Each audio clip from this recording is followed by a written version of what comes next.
الحمد لله نحمده ونستعينه ونستغفره ونؤمن به ونتوكل عليه ونعوذ بالله من شرور أنفسنا وسيئات أعمالنا من يهده الله فلا مضل له ومن يضلله فلا هادي له ونشهد أن لا إله إلا الله وحده لا شريك له ونشهد أن سيدنا محمدا عبده ورسوله صلى الله تعالى عليه وعلى آله وأصحابه أجمعين وسلم تسليما كثيرا كثيرا.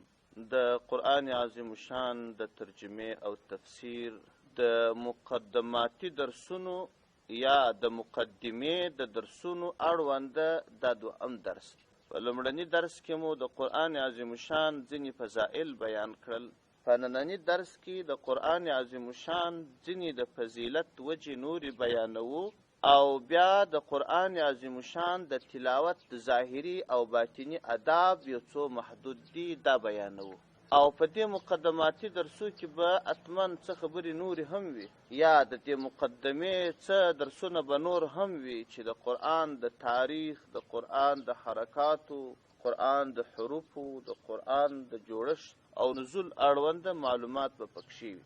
د قرآن عظیم شان د فضیلت یوه بله وجه دا ده چې رب عز وجل د قرآن عظیم شان پر یو داسې پیغمبر نازل کړی دی چې هغه پیغمبر تر ټولو انبیاو علیهم السلام افضل.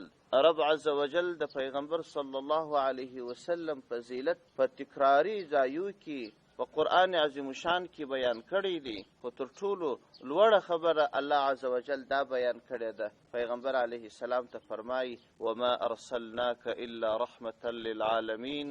ای پیغمبره ته موږ د ټولو عالمونو، ټولو نړیوالو او د درست عالم د پاره یوازې او یوازې رحمت لېږلی.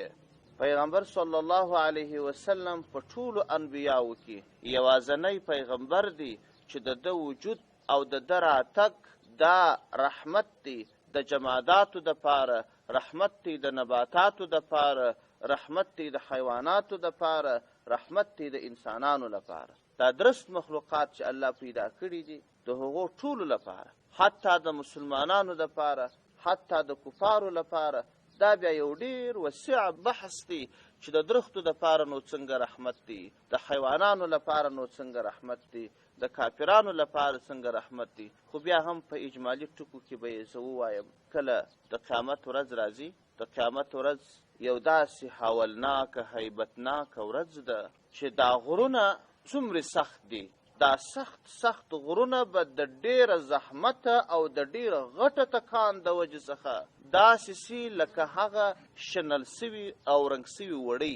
وره غر څوک د ځای نشي ښورولی، مګر دا قوي قوي درانه او سخت غرونه به بادونو داسې اخیستي لکه هغه شنل سوي وړۍ چې وشنل سي دا ښځې یې په ګوربچو تکانو کې ایږدي نو خورا سپکې سي، بس چې معمولي باد راسي ګیري. دا غټ غرونه به دغسې د ډېره زحمته څخه لکه دغه شنل سوي وړۍ داسې وګرځېږي. ځکه الله جل جلاله فرمایي القارعة ما القارعة وما أدراك ما القارعة يوم يكون الناس كالفراش المبثوث وتكون الجبال كالعهن المنفوش. هغه ټکوونکی د زړونو او ته څه خبرې چې هغه ټکوونکی د زړونو څه ده؟ دا ټکوونکی د زړونه د دې معنا دا ده چې داسې وهیبت به راځي خلک به د خپل د زړه ټکعاري او دربعاري خپله اوري. القارعة ما القارعة وما أدراك ما القارعة ته خبرې چې دا ټکوونکی د زړو څه ده؟ یوم یکون الناس کالفراش المبثوث. خلک به داسې لکه هغه پاشل سوي شیندل سوي ملخان چې پر دشتونو غرونو باندې دي. او وتكون الجبال كالعهن المنفوش. دا درانه غرونه به داسې لکه هغه شنل سوي وړۍ چې د ډېره زحمته او د ډېره درده او د ډېره تکلیفه څخه غر غوندې درون او سخت شی لکه وړۍ داسې ګرځېږي. نو د درختې به څه حال یا خو دونه سخته نه ده، د عادي ډبرو به څه حالي، د نورو جماداتو به څه حالي. دا د دغه هول و هیبت او سختۍ څخه اوس خلاص دي. د پیغمبر علیه السلام د راتګ سره یو ځای خلاص و. د پیغمبر علیه السلام تر راتګ 100 کاله وروسته خلاص، 200 کاله وروسته د دې هیبت څخه خلاص، 300 کاله وروسته خلاص، حتی نن 1400 کاله تیر شوي دي بیا هم خلاص دي. تر هغه وخته به خلاص وي تر څو د مخ د مځکې څخه د الله دین ټولېږي. که د پیغمبر علیه السلام دغه راغلی دین بتمامه د مځکې څخه ټول سو په هغه ورځ قیامت. پیغمبر صلی الله علیه وسلم فرمایي لا تقوم الساعة حتى لا يقال في الأرض الله الله أو كما قال رسول الله صلى الله عليه وسلم. تر هغه وخت به قیامت قائم نسی تر څو یو الله والا لا په مځکه کې موجود، یو مسلمان چې په درسته نړۍ کې وي دغه طوفان نه راځي. که دغه دین چې پیغمبر علیه السلام راوړی دی، دغه رحمت للعالمین پیغمبر چې کوم دین راوړی دی، که دغه دین بتمامه د مځکې څخه ټول سو نو دغه لوی هیبت به راځي، پر غرونو به راځي، پر اسمانونو به راځي. واذا السماء انکدرت، د اسمانونه به ټوټه ټوټه شي. واذا الشمس کورت، دغه لمر به تک تور شي، دا ستوري به ټوټه ټوټه شي. نو چې دا درانه درانه ستوري ټوټه ټوټه کېږي، دا دومره لوی لمر تک تور ګرځېږي، سپوږمۍ تکه توره ګرځېږي، دا غرونه ټوټه ټوټه سي. واذا الجبال سیرت، نو چې دا ټوله داسې کېږي نو ستا څه حال دی؟ د دې کوچني کوچني شیان په دې مځکه کې چې موږ وینو دا به د چا حال وي؟ دا ټول د دې غټ تکلیفه څخه خلاص سي، د دې غټ هیبته څخه خلاص سي. د چا په وجه باندې؟ پیغمبر علیه السلام په وجه. پیغمبر علیه السلام دین راوړی دی. که دغه دین پیغمبر علیه السلام نه وای راوړی، یا دغه د پیغمبر علیه السلام راوړل سوی دین دا د نن ولاړ سي، دا حال وي. ګورئ جمادات نباتات هم خلاص دي. د جمادات و نباتات دپاره هم پیغمبر علیه السلام رحمت. د کافرانو دپاره هم دی، ځکه دا کافران چې دا دومره د عیش و د عشرت ژوند کوي خو د مسلمانانو د وجې څخه یې کوي. ځکه مخکې حدیث مې ونه وایه چې که ټول مسلمانان د مځکې څخه ورک سي بیا به قیامت کېږي. دته نو ورته د کفارو دپاره هم ډېر احکام پیغمبر علیه السلام بیان کړي چې پر د خپل کفر دین باندې پاتې په اسلامي هېواد کې تابعیت ترلاسه کوي او اسلامي هېواد ته جزیه ورکوي. پیغمبر علیه السلام مال حرام ګرځولی دی، وینه حرام ګرځولی دی، د هغه ازار حرام ګرځولی. مستأمن کافر چې په پاسپورټ اسلامي هېواد ته راځي د تجارت دپاره، پیغمبر علیه السلام په اړه خورا ډېر احکام بیان کړي. او همدا ډول هغه متعهد کافر چې د مسلمانانو سره وعده لري او دې ته ورته نور احکام هم پیغمبر علیه السلام بیان کړي. پیغمبر علیه السلام د حیوانانو دپاره رحمت، پیغمبر علیه السلام د حیوانانو په اړه ښه ډېر هدایات کړي دي. وایي تاسو نه هغه حیوان مه وژنئ، هغه حیوان چې تا ته ضرر نه در رسي هغه مه وژنه، او هغه حیوان چې تا ته حلالول ذبحه کول جایز دي د هغه سره ظلم مه کوه. چې وږی مې حلالوه، تږی مې حلالوه، ښې موړ که، اوبه یې که بیا یې حلال که. کله چې حلالوې دا پښې ټینګې ورته وتړه، داسې نه چې ځان ډېر خوښ کړي او په تیاره چاړه باندې حلال. ګوره دا نبي علیه السلام هغه د رحمت او هدایت الفاظ د حیوانانو دپاره ویلي. او پیغمبر علیه السلام فرمایي وایي تاسو د پسرلي پر موسم ښکار مه کوئ. کوچني کوچني بچان د حیوانان لري، دوی هغو ته رزق پیدا کوي. او هغه ماشوم حیوانان چې د هغه غوښې د خوراک نه وي تاسو هغه مه حلالوئ. هغه مایان مه وژنئ چې د هغه غوښې د خوراک نه وي. دا د پیغمبر علیه السلام د رحم هدایت چې کړي. انسانانو ټولو دپاره رحمت دی، کافران دي که مسلمانان دي. د مسلمانانو دپاره خو نو بیخي دی، د جماداتو دپاره رحمت دی، د حیوانانو دپاره رحمت دی. نو یو داسې پیغمبر چې د ده په څېر په ټولو انبیاو کې بل پیغمبر نشته، پر داسې پیغمبر الله دا قرآن نازل کړی دی. نو دا د غونه لوړ کتاب دی، پر دومره لوړ پیغمبر نازل کړی دی، د غومره لوړ کتاب. تر تورات هم لوړ دی، تر انجیل هم لوړ دی، تر زبور هم لوړ. او همدا ډول پیغمبر صلی الله علیه وسلم ته چې دا قرآن نازل شوی دی د چا په واسطه راغلی دی؟ د جبرائیل علیه السلام. هغه ملائکه چې الله عز وجل په لاس دا قرآن یا د هغه په واسطه نازل کړی دی، هغه ملائکه تر ټولو ملائکو افضله ده. جبرائیل علیه السلام په ټولو ملائکو کې بهترینه ملائکه وه. الله جل جلاله فرمایي انه لقول رسول کریم ذي قوة عند ذي العرش مكين مطاع ثم امين. وای دا قرآن د یو نیک استاذ جبرائیل علیه السلام قول دی، د عرش د مالک په نیز د قوت څښتن دی، منل سوی او هلته امین دی. پیغمبر علیه السلام الله جل جلاله د جبرائیل علیه السلام صفات بیان کړي دي. دا تر ټولو انبیاو بهترین ملائکه ده او د دغه بهترینې ملائکې په واسطه باندې نازل شوی. هغه نورې ملائکې چې تر په رتبه کې تر جبرائیل علیه السلام کښته دي د هغو په لاس نه دی نازل شوی. یعنې دا چې دا کتاب د کومې ملائکې په واسطه نازل شوی دي هغه ملائکه تر ټولو ملائکو افضله ده. او همدا ډول د قرآن چې په کومه میاشت کې نازل شوی دي هغه میاشت تر نورو میاشتو افضله ده. الله جل جلاله فرمایي شهر رمضان الذي انزل فيه القرآن. بل ځای کې به الله جل جلاله فرمایي ان انزلناه في ليلة القدر. دا قرآن مو د قدر په شپه نازل کړی دی. ليلة القدر خير من 1000 شهر.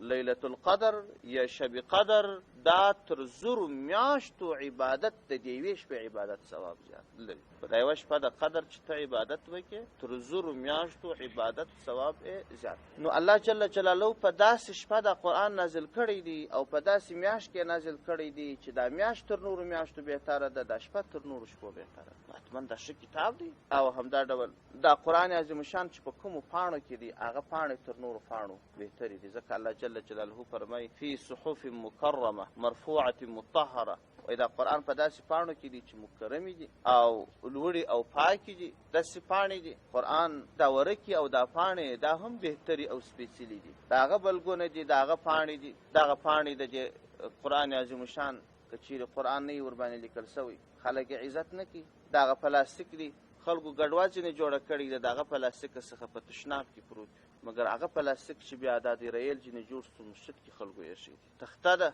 خلکو کوچني چوکۍ جنې ایښي په تشناب کې پرته وي. مګر خو که چیرې ریل جنې جوړ شي یا د مسجد په مخ کې پروت وي دغه ټوکر دی. خلک یې د شلو نجسو کارو دپاره استعمالوي. مګر کور چې د قرآن پوښ دی مسجد کې پروت دی. هر هغه شی چې د قرآن دپاره خاص سو هغه شی بل افضلي بهترین کتاب دی. او همدا ډول الله جل جلاله چې دا قرآن عظیم شان کم ښار کې نازل کړی دی هغه ښار یا مکه ده یا مدینه ده. مکه او مدینه دا دوه داسې ښارونه دي چې د دنیا تر ټولو ښارونو بهترین ښارونه دي. الله جل جلاله فرمایي والتین والزیتون والطور سینین وهذا البلد الامین. الله جل جلاله د مکې په ښار قسم کړی دی او په بلد الامین ایت کړی دی. نو قرآن عظیم شان الله جل جلاله په داسې ښارو کې نازل کړی دی چې هغه تر نورو ښارو بهتر دی. او همدا ډول څوک چې قرآن وایي او قرآن والایي هغه بهترین انسان دی. لکه پرون کې چې هغه احادیث ووایه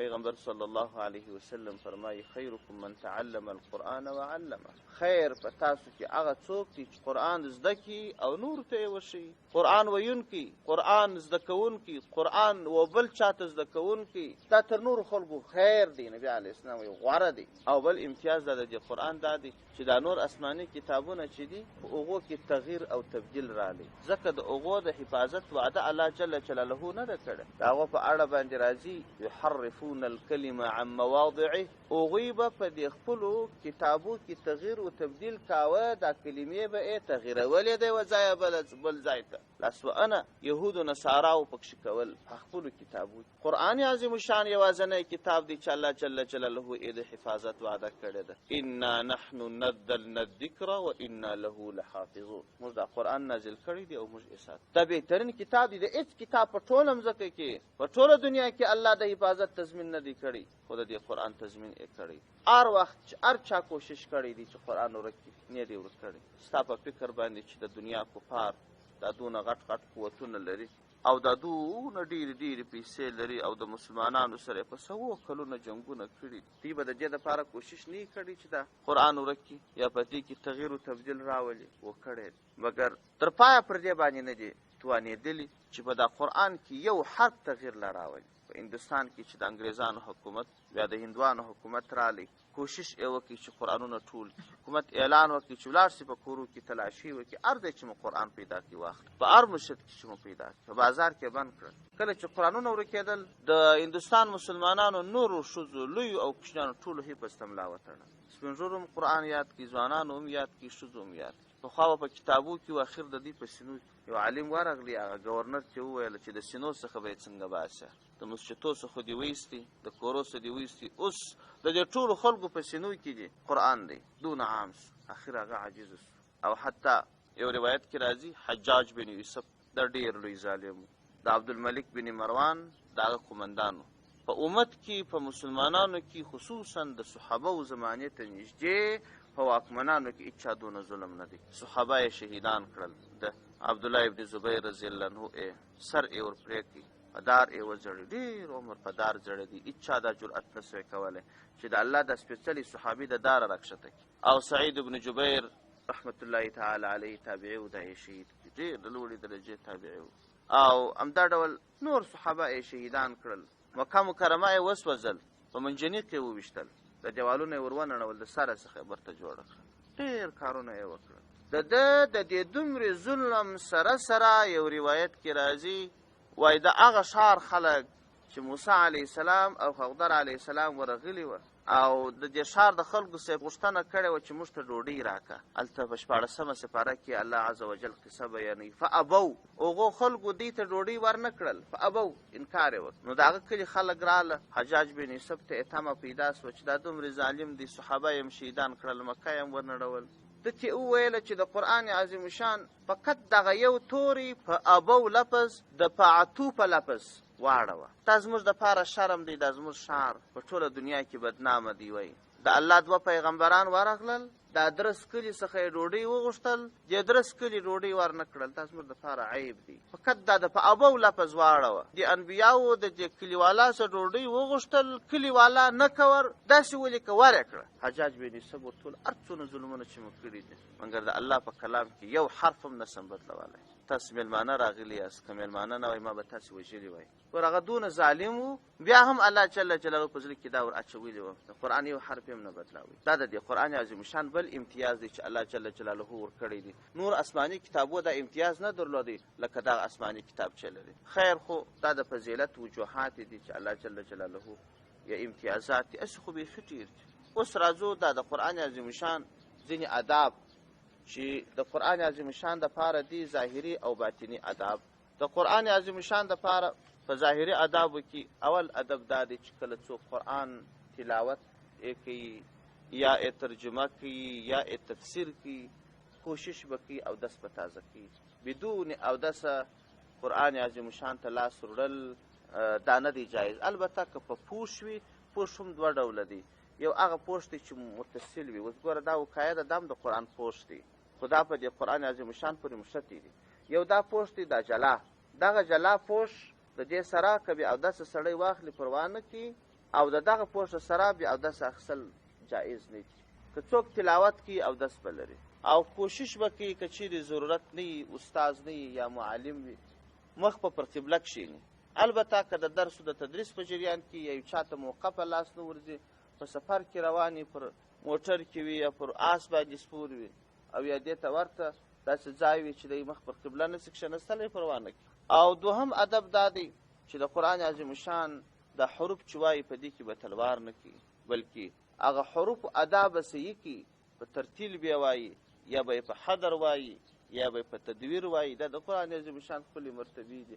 هغسې حالات لکه دا زموږ بعضې حافظان صاحبان چې په تراویح کې وایي چې نه حرف معلومیږي، نه ای وقف معلومیږي، نه ای سکته معلومیږي، داسې به نه کړي. دا دوهم ادب، په آرام آرام په غور په فکر باندې بیا وایي. او دریم ادب یې دا دی چې کوشش به کوي چې دا قرآن عظیم شان وایي، دا فکر به کوي چې زه د لوی رب عز وجل کلام وایم، په یو ژړغونې لهجه به یې وایي، یا دا چې ژړا نه ورځي د ژړا چم به کوي، دا خپل عاجزي به ښکاره کوي چې زه خو ډېر عاجزه یم، د دونه لوی رب کلام چې وایم دا زما حق نه جوړېږي، او دا چې الله ماته امتیاز را کړی دی، نو پر دې باندې د خپل عجز او د خپل د محبت اظهار په وجه باندې به د یو هغه د ژړا چم کوي.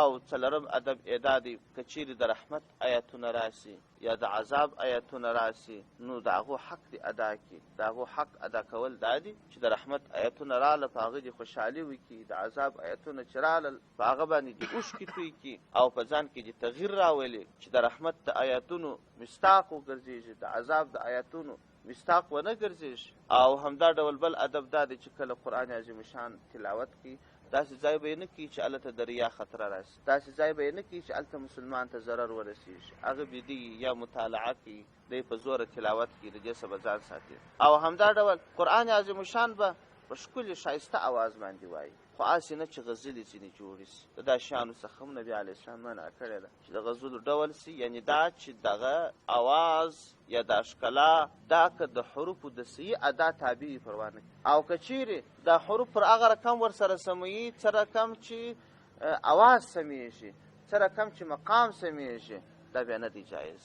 لکه اوس وخت کې بیخي دغه بعضې قرأتونه او دا نمایش ګرځېدلی هغسې به نه کوي. او دا ظاهري اداب سو. باطني اداب دا دی چې په معنا کې به غور او تدبر کوي. تر غور تدبر لاندې دا خبره هم ده چې اول قرآن عظیم شان ته کښېني، دا فکر به نه کوي چې یو عادت دی یو اسې عبادت دی، دا فکر به کوي چې دا د چا کلام دی چې زه وایم. او همدا ډول زړه به د وسوسو او د وسوسو د خطرونو د دنیا د کارونو څخه خلاصوي.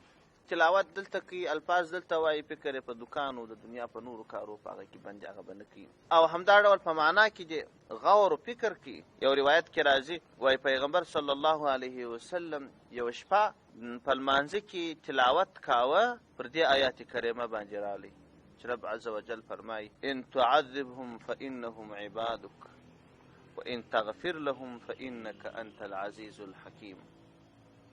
یا الله که چیرې دغه کسان چې دا ګمراهان دي دې ته ته عذاب ورکړې، یا الله نو تا به خپل بندگان په عذاب کړي، او که تو ورته مغفرت وکړې یا الله ته خو عزیز ذات حکیم ذات ستا د شانه سره شایي چې بدبخت خلک معاف کې. وایي دا آیات کریمه ای وایه، بیا یې تکرار کړي، بیا یې تکرار کړي تر سهاره پورې ټوله شپه دا آیات تکرار کړي. دا پر دې دلیل دی چې نبي علیه السلام به د قرآن عظیم شان مفهوم کې فکر کاوه، یو ډېر پر معنا چې د معنا ډک آیت وو هغه به تکراروي. دا لو که یو قسم دعا داسې وه. او همدا ډول سعید بن جبیر رضی الله عنه په اړه باندې راځي، وایي هغه یوه شپه ټوله شپه په ویښه تېره کړل، د آیات کریمه یې تکراروي وامتازوا اليوم ایها المجرمون. سعید بن جبیر رحمت الله تعالی علیه مخکې چې مې نوم یاد کړي د الله څخه ډېر ویرېدونکی یو ډېر ستر عالم و. دته دا خبره ډېره ګرانه وه چې د قیامت په ورځ باندې الله جل جلاله اعلان وکړي، وایي وامتازوا اليوم ایها المجرمون، ای مجرمانو جلاسي د دې مسلمانانو د ډلې څخه الې راوځئ شابش. لکه یو څوک سخت مجرم پلانکی تاسو را جلاسي، هلته د سزا دپاره خاص کي بیا جهنم ته استوي. ول دا صحنه ډېره سخته وه، که زه یو دم الله په مجرمانو کې راپورته کړم بیا به زه څه کوم. ټوله شپه یې د آیات تکرار کړي او ویې ژړل. نو دا پر دې باندې دلیل دی چې انبیا اولیاء نیکان خلک هغو چې به تلاوت کاوه معنا کې به غور او فکر او تدبر کاوه. نو ځکه په معنا کې غور او فکر او تدبر کول پکار. او همدا ډول وایي که چیرې د عذاب آیتونه راسي خپل زړه د ویرې څخه ولړزوه، او که چیرې د رحمت آیتونه راسي خپل زړه خوشحاله که او هڅه او کوشش وکړه په عبادت کې د زیاتوالي فکر وکړه. دا باطني آداب دي. نو دغه ظاهري او باطني آداب د عملي کول، بیا تلاوت کول، ترجمه کول، تفسیر کول، بیا نو د خوند ډک. وروسته نو څه خبرې نورې هم د قرآن اړونده سته انشاءالله هغه په راتلونکو درسو کې ووایو. سبحان ربک رب العزة عما یصفون وسلام علی المرسلین والحمد لله رب العالمین.